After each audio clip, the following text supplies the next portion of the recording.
Hey, Shalom, Shalom.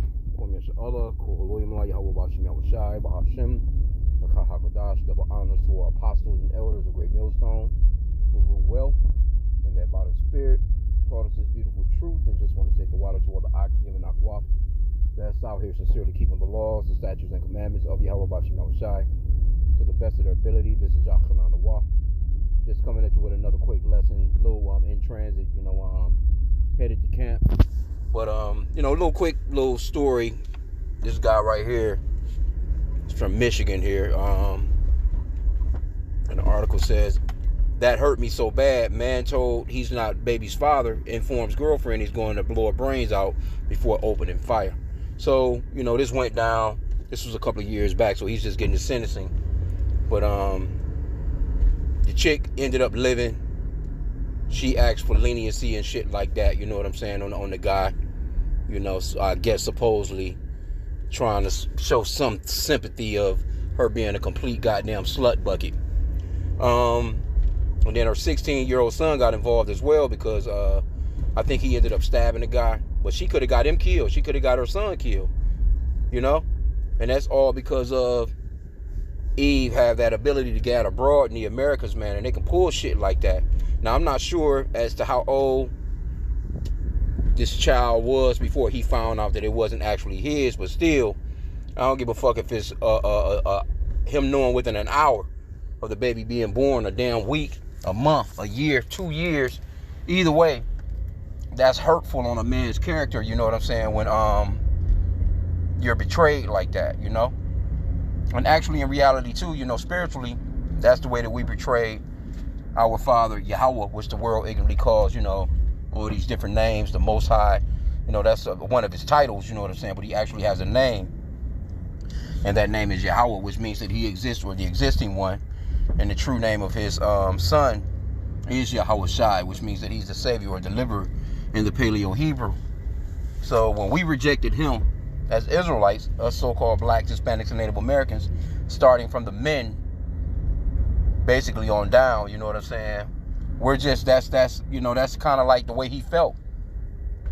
He's doing everything for us. He's taking care of us. He's giving us every breath that we take. He's keeping our eyesight intact, our hearing, you know what I'm saying? Just, he's feeding us. He's clothing us, keeping a roof over our head. And then just imagine a husband, a man, he's providing all those things for his woman, his wife, and she betrays him like that. She goes and basically commits adultery with another man and has sex with another man and gets pregnant by that man. And then not only does she do that, she comes back and tell you that the baby is, is yours, expecting you to still, expecting to still have full rights as a wife that was faithful, So, just wanted to just touch on this for a hot sec. The guy was broken down and hurt. He said that he made a horrible decision that day, which he did, because he should have just kept it pushing. You know what I'm saying? He should have just packed his shit up if he stayed with her, or had her pack her shit up. And that's the reason why, too, I know the Apostle Gabar is very strong on us as young men or men, not being dependent upon no woman. And that's in Ecclesiasticus chapter 25 as well. When a woman, she's over you and she's taking care of you and she's paying all the bills, she's not going to have no respect for you anyway, roughly paraphrasing. But, our apostles are, really adamant about actually us just not even dealing, with the so-called black women right now, and especially not, teaming up with them, so to speak, and living with them. Have your own place, because she'll throw your ass out in a heartbeat. I've seen it. And then it's like, you kind of walking through the house on eggshells, trying to appease every damn thing that she's into. This motherfucker's out here with some goddamn, trying to sell some damn Easter baskets, and nobody around the damn stand. Nobody buying no fucking Easter baskets, man, this year. I just went into a lesson on that yesterday, how, talking about the damn Easter bunny in the mall, looking lonely as hell because no kids are running up hugging this fucking weirdo. Anyway, another lesson. But again, just be circumspect, man, when it comes to these, and I know the brother and the elder in Kansas City, GMS, he goes hard about not putting your seed in one of these women, man. This American way is something different. Because guess what? He's going to jail. It's nothing going to happen to her. for lying like that to this guy. This bitch should be put to death. But nothing is gonna happen to her. So he he said that it was, let me see, it says, see if I can get to this light real quick. And I'm just roughly paraphrasing scriptures because I'm driving and I don't want to be reading and driving, we don't want to, you know what I'm saying, tempt the Lord, so to speak. But it says on the night of May 23rd, Smith shot his girlfriend twice. Once in the head and once in the leg. And she actually lived, you know what I'm saying? But the Lord is the one that wounds and he's the one that heals. And it's a lot of shame comes with that too. Because she was probably, who knows what she, her family is all fucked up over it. Because when you do stuff like that, it's not just on you. Your family, share some of the shame. Because you're a part of the family. That's the reason why, is when it comes to Israelites as a family, as a whole, we're a body. We're a whole body. You know what I'm saying? So if the body gets shot in the leg, shit, the rest of the body suffers. you know? But our women, man, they have no accountability. They don't give a fuck. Because again, like I said, the 16-year-old right here, which I'm going to read that little part, coming to another light right here real quick. It says, she was shot once in the head and once in the leg and was tackled by her 16-year-old son, who then stabbed him while defending his mother. See, it says a neighbor witnessed the incident and called 911. While the girlfriend was being interviewed at the hospital, she reportedly told police Smith threatened to blow her brains out. The girlfriend eventually recovered and Smith was booked. Yep. He says, I made a terrible decision that day. Yep. And it came from me being hurt, just hearing my daughter wasn't mine. And that will hurt it. That'll hurt a person, man. That hurt me so bad, and other infidelities that we've been sweeping under the rug. We both need counseling. Okay, so anyway, y'all, yeah, if you know that she was, cheating on your ass to begin with, what you all pissed about? Well, you'll blow your life, gunning at this bitch. You should have just, shit, fuck it, bitch. Just go, whatever. Go on, go on with your life, or you go on with your life.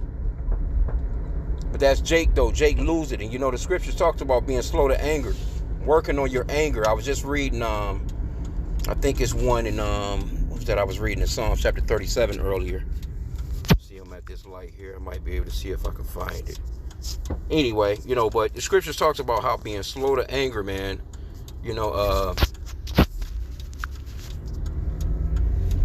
not being not being in control of your spirit is like a city with no walls. You're unprotected, man. You're capable of anything. Anything can really overcome you, man.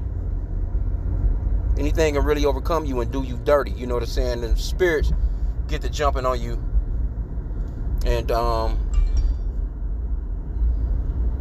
let's see.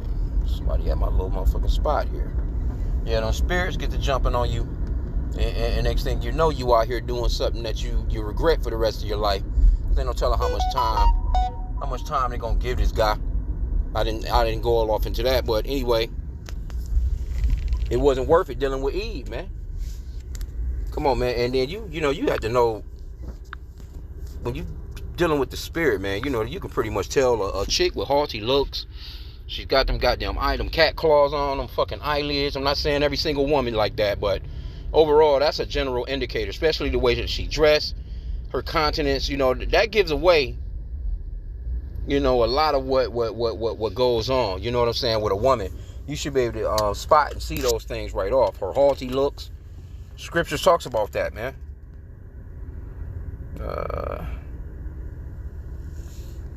Bear with me here real quick, Salaki. Okay, got a couple of precepts right here. Proverbs 15:18, it says, a wrathful man stirreth up strife, but he that is slow to anger appeaseth strife. So you got to be slow to anger, man. Can't let everything just push your damn button. Proverbs 16:32, he that is slow to anger is better than the mighty, and he that ruleth his spirit than he that taketh the city. See? And there's some precepts on this too. I wanted to find that other one. It's a lot. Let me go into some cross references real quick. I'm already at camp right here. I'm gonna jump out here in a sec, get set up. But I wanted to just run through this real fast.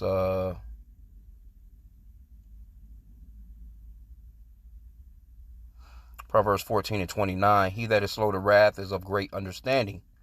See? But he that is hasty of spirit exalted folly. See? Had this man had some understanding, he would have just paused, say, you know what, man, let me just get the fuck up out of here, man, for at least for a minute. He could have walked that shit off, called a homeboy. But then, a lot of these niggas don't have no good counsel when it comes to their friends neither. I went into a lesson on that the other day with good counsel. You want to have good people around you that could give you good counsel. That can tell you, hey, look, bro, this is what you do. You do this, you do that. You don't want some nigga around you that's giving you wicked counsel that's going to get you fucked up even more. I think we got that one already. Proverbs 19:11. The discretion of a man deferreth his anger, and it is his glory to pass over a transgression. See? Now that's a mighty transgression. But in this day and time and in this world, they're going to side with that woman, man, no matter what. They're not going to be like, okay, well, why didn't you tell him we should be giving you time for defrauding him in that way? He's put money, into this situation. He's bought clothing. It depends on how old the daughter was. I'm not sure. But still, it's actually, the man has been defrauded of quite a bit, actually. I mean, when you're dealing with somebody's mindset like that, but Eve don't give a fuck. And that's the reason why, when the straight comes down to it, there's going to be a lot of judgment going out on women in these last days, because ultimately it's more women on the planet than men anyway. But the shit that they've been doing over this past 60, 70, damn near 100 years, they're going to deal, man. Okay, what else we got? That's pretty much about it. That was pretty much about the point there.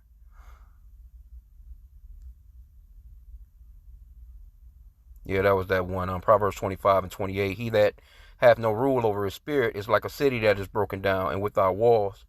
So you want to have rule over your spirit and pray for y'all, pray to Yahweh Bashim Yahushua for that rule. Because, overcoming this flesh, man, is a bad boy. And that's why, we have to check and examine ourselves on a day-to-day basis. Had a, well, I can't even say a friend like that, but, somebody I've been knowing for a long time. I'm talking about damn near 20 years. A young lady, live in a whole other state, called me out the blue. And, I answered, hey, what up? You know what I'm saying? Hadn't heard from him in a long, long time, anyway, but, kicking it for a hot, I'm talking about within 30 seconds, a minute of this conversation. And I was just kind of clowning with her and shit, like, yeah, what you cooking us for dinner, this, that, and the third, whatever. And, that offended her. She got pissed with that. I ain't nothing. And she hung up. I'm like, well, damn, you just called me out of the blue. I'm playing with you. We live in two separate states, so I'm not serious about you actually cooking for me. And even if, because I actually said, what you cooking us? But, even if I was there, why would you be that pissed about me saying such a thing? But she was like, so, I ain't in that mood. And she hung up. I'm talking about like you calling me out of the blue from another state. So I called back, you know what I'm saying, real quick. I was like, well, shit, I'm sorry if I offended you, whatever. Like, damn, I can't joke with you, you know what I'm saying? And then, I was like, have a great day. And I hung up. I didn't even give her a chance to reply. I didn't give a shit. So she called back. I hit the end button. She called back again. I hit the end button because I wasn't trying to hear shit. I wasn't answering my phone no more. And then once I didn't answer the phone, she sent me a text. That's why I don't fuck with bitch ass niggas. But that was a spirit, a damn demon on her. Why would I entertain that? It didn't bother me. I text her back like, have a great day. Just like I said before I hung up on her. It didn't bother me. I didn't get mad. I didn't get upset. Because, a nigga go back and forth with a chick like that, and that's probably what she was expecting. The back and forth. No, I'm not about to go back and forth with your ass. I don't even, I barely know who you are now. I haven't seen you in, I don't know, shit over a decade. I'm just answering the phone because, you calling. You might be saying, well, damn, you remember such and such, they passed away. Whatever, But shit, she got pissed off immediately. Like, damn, what the fuck was that about? But I knew it was a damn demon. A damn spirit on her ass, man. So, it didn't bother, like I said again, it didn't bother me. I just hung, I called her back, apologized, hey, have a great day. And I hung the phone up. And I wasn't answering the phone no more. And once she texts me that shit, that's why I don't fuck with bitch ass niggas. Like, bitch, you damn near 50 years old. You're single with no man, and I can see why. She don't have no children. Because nobody's dealing with that shit. Especially these days, a lot of women around, when they hit them 40 mark, they miserable as all hell. Hell, the younger chicks are miserable as all hell. So why even deal with them like that? That game is over with, man. That boat done sail. That shit is done. So man, keep your head on straight, man. When it comes to these chicks, man, don't get mad about none of the shit that they do. Matter of fact, the scripture says you shouldn't even be surprised, surprised that they do some bullshit. Because like I said again, this is their planet right now. We just kick back, just watching y'all, just run y'all plays right now. So when the ball, when you don't score, the ball is kicked our way. We gonna be on the offense, and guess what? We gonna run through y'all asses and score. That's what's being set up. So keep your head on the swivel, man, out here, and pray to Yahweh Bashim Yahushua, man, for patience. And if you got anger issues and you feel like you kind of got that you can't wait type of deal, the anxiety of that haste. You don't want that hasty spirit on you. You don't want that haste of I'm just gonna do whatever come to my mind. Fuck that, fuck this, fuck that, and then next thing you know, 15 minutes later, your life is destroyed. Anyway, with that, I pray that the lesson was edifying. Kwame Yasha Allah and the Bible Ball.